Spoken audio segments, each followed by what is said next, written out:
This month marks 40 years since the conception of Louise Brown, the world's first IVF baby. Since then, the treatment has led to the birth of millions of babies around the world.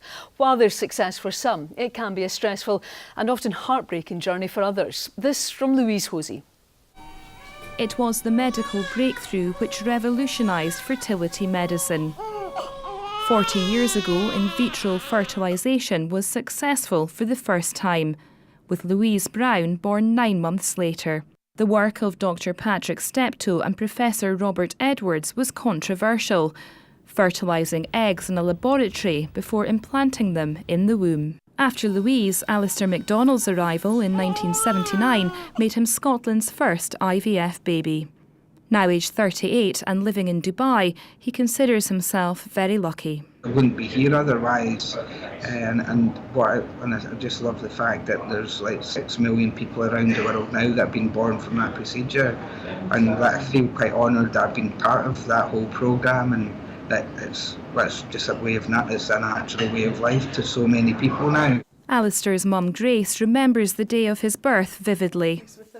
It was the joy and the total feeling of elation and achievement when he was born. Like, this is my baby. And he's never changed. He's still my baby.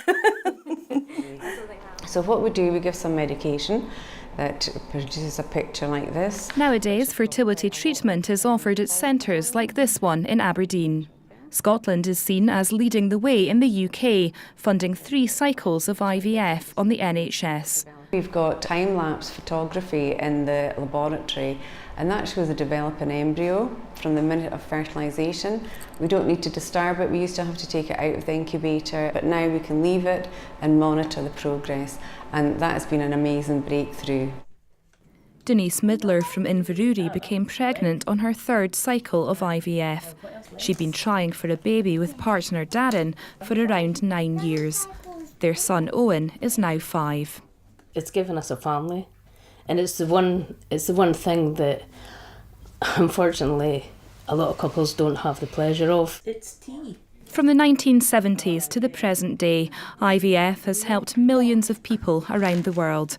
It's hoped further medical advances in the years to come will give many more the child they so desperately long for. It was absolutely crucial to us. I'm not sure, things would be so different today, that's for sure. I can't actually imagine not having them. Louise Hosey, STV News.